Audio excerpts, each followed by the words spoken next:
ناظرین، پاکستان کی سرحد جن ملکوں سے ملتی ہے ان میں ایران بین الاقوامی طور پر بہت اہم ملک ہے، اور ایران نے ہمیشہ اہم وقت میں پاکستان کا ساتھ دیا۔ امریکہ والے ابھی آگ جلانا سیکھ رہے تھے تو اس وقت ہم نے ہیومن رائٹ چارٹر دیا۔ یورپین تو 5ویں صدی سے لے کر 15ویں صدی تک اپنے آپ کو کہتے ہیں کہ ہم ڈارک ایجز میں تھے۔ ایرانی سیولائزیشن جو اس وقت دنیا میں 3 بڑے اعظموں پہ رول کر رہی تھی، ٹل نہ سکتے تھے اگر جنگ میں اڑ جاتے تھے، پاؤں شیروں کے بھی میدان سے اکھڑ جاتے تھے۔ سپریم لیڈر کی طاقتیں کیا ہیں؟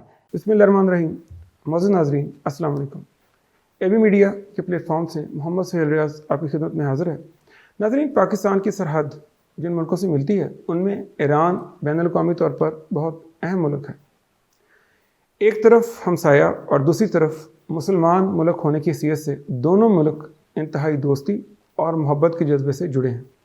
دونوں ملکوں کی تاریخ، علاقائی پس منظر، لوگوں کی ثقافت اور علاقائی ترجیحات مشترک ہونے کی وجہ سے ہمیشہ سے پاکستان کے ایران کے ساتھ بہت دوستانہ تعلقات رہے ہیں۔ ایران کی 900 کلومیٹر لمبی مشرقی سرحد پاکستان سے ملتی ہے، اور ایران نے ہمیشہ اہم وقت میں پاکستان کا ساتھ دیا۔ ناظرین، آج کے دور کو اگر ہم دیکھیں تو بین الاقوامی دنیا میں جس ملک کا یا جن ملکوں کا بہت تذکرہ ہے ان میں سے ایران ایک ہے، اور آج کی اور اس وقت کی سب سے بڑی خبر امریکہ اور ایران کی جنگ ہے۔ ناظرین، اس جنگ کو شروع ہوئے کافی دن گزر گئے ہیں، لیکن ایران اپنی جگہ ڈٹ کر کھڑا ہے، اور امریکہ اور اسرائیل کی تمام تر کوششوں کے باوجود وہ نتائج جو دنیا دیکھنا چاہ رہی تھی یا جس کی توقع کی جا رہی تھی وہ سامنے نہیں آ سکے۔ ناظرین، ہم نے ایک پروگراموں کا سلسلہ اپنے ناظرین کے لیے ترتیب دیا ہے کہ جس سے ہم اپنے ناظرین کو ایران کے بارے میں اہم معلومات دیں، اور ایران کیوں اہم ہے یہ لوگوں کو بتائیں۔ ہمارے اسٹوڈیوز میں اس مقصد کے لیے ہم نے دعوت دی ہے محمد طاہر آفاقی صاحب کو۔ آپ انٹرنیشنل اینڈ پولیٹیکل سائنس کے لیکچرر ہیں رفاع یونیورسٹی میں۔ آپ سے ہم پوچھیں گے کہ ایران بین الاقوامی دنیا کے لیے کیوں اہم ہے یا کیوں مسئلہ ہے۔ پروگرام کا آغاز کرتے ہیں۔ السلام علیکم۔ وعلیکم السلام۔ آفاقی صاحب، سب سے پہلے تو میں آپ کی توجہ ایک ٹرمپ صاحب کی ایک اسٹیٹمنٹ پہ دینا چاہتا ہوں، اور میں چاہتا ہوں کہ اس کے اوپر آپ اپنا کمنٹ دیں کہ ٹرمپ صاحب نے گزشتہ دنوں میں کہا ہے کہ اگر ایران نے ہماری بات نہ مانی تو ہم اس کو پتھر کی ایج میں یا پتھر کے دور میں یا جہاں سے وہ آئے تھے اسی دور میں واپس بھیج دیں گے۔ آپ کیا سمجھتے ہیں کہ ایران ایک اتنا کمزور یا اتنا غیر اہم ملک ہے کہ اس کو اتنے آرام سے پتھروں کے دور میں بھیجا جا سکتا ہے، یا ان کی ثقافت شروع میں پتھروں سے تعلق رکھ رہی تھی، بہت بیکورڈ قسم کے لوگ تھے؟ جی، بڑے انٹرسٹنگ سٹیٹمنٹ ہے ڈونلڈ ٹرمپ کی، جو ایز اٹ الفاظ ایک تو انہوں نے ریسنٹلی ایک سٹیٹمنٹ دی ہے جس میں انہوں نے کہا ہے "A whole civilization will die tonight"۔ ساری کی ساری سویلائزیشن آج رات ختم ہو جائے گی۔ اور پچھلے چند دن پہلے جو آپ نے بتایا، جو انہوں نے اسٹیٹمنٹ دی ہے، وہ ایز اٹ ہے کہ "We are going to hit them extremely hard over the next or 3 weeks. We are going to bring them back to stone ages where they belong"۔ جدھر سے ان کا تعلق ہے، دیکھیں اس سویلائزیشنز کی ہسٹری صدیوں پر محیط ہوتی ہے۔ ایرانی تہذیب کوئی 2-4 سال یا 50-60 سال پہلے کی پیداوار نہیں ہے، یہ آج سے 6000 سال پرانی تہذیب ہے۔ آپ اندازہ کریں کہ ایک تو 6000 سال پرانی تہذیب، اور بعد میں ان کی جو بڑی بڑی امپائرز قائم ہوئی ہیں جنہوں نے یورپ اور افریقہ تک رول کیا ہے، وہ 2700 قبل مسیح میں قائم ہو گئی تھی۔ الامی سلطنت جو ان کی سب بڑی سلطنتوں میں شمار ہوتا ہے، جس کا 2700 قبل مسیح میں وہ وجود میں آئی، اور اس کے 3 بڑے اہم فیزز ہیں۔ اچھا، اس کے بعد ہم لوگ دیکھیں 550 قبل مسیح میں ان کی جو سلطنت بہت ہی زیادہ اہم ترین سلطنت ہے، جسے سائرس دی گریٹ نے قائم کیا، 550 قبل مسیح میں وہ وجود میں آئی۔ اور مزے کی بات یہ ہے کہ جب امریکہ والے یہ عباس عراقچی نے یہ بات کہی ہے کہ جب امریکہ والے ابھی آگ جلانا سیکھ رہے تھے تو اس وقت ہم نے ہیومن رائٹ چارٹر دیا. تو یہ 539 قبل مسیح میں سائرس دی گریٹ نے ہیومن رائٹ چارٹر دیا, جو آج بھی برٹش میوزیم میں پڑا ہوا ہے, جس میں انسانی زندگی کا تحفظ, انسانی آزادی کا تحفظ, مذہبی آزادی, پھر غلامی سے نجات اور مختلف فنڈامنٹل رائٹس وہ شامل تھے. تو آپ اندازہ کریں آج ٹرمپ جس کی بات کر رہا کہ ہم ایران میں اس لیے آنا چاہتے ہیں کہ لوگوں کے رائٹس محفوظ ہوں, تو وہ تو آج سے 2,500 سال پہلے انہوں نے وہ چارٹر دیا جب دنیا اس سے آشنا ہی نہیں تھی.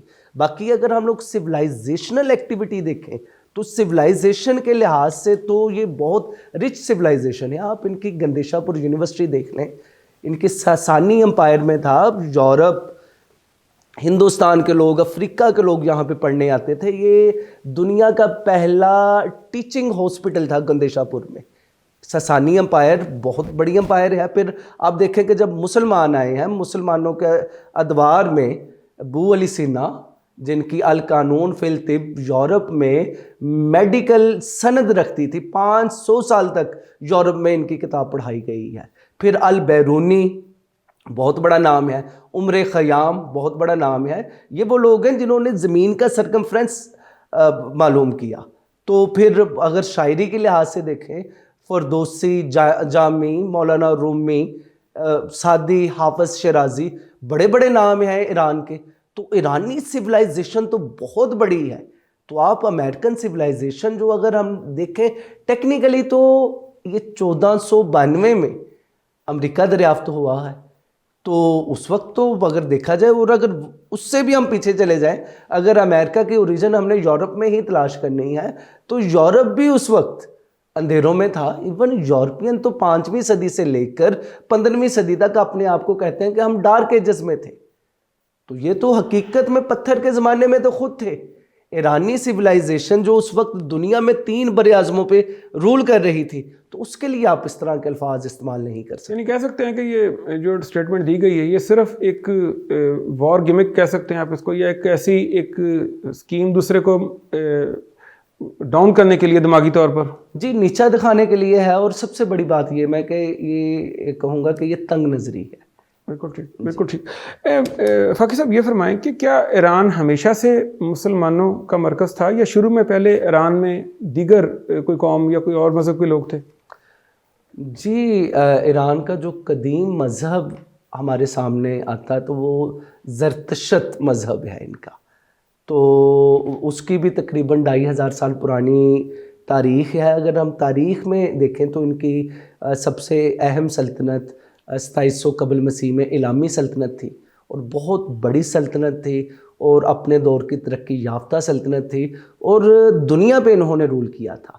پھر 550 عیسوی میں سائرس دی گریٹ وہ آئے جنہوں نے ہیومن رائٹ چارٹر دیا, اور ان کی یہ سلطنت 330 قبل مسیح تک قائم رہی ہے.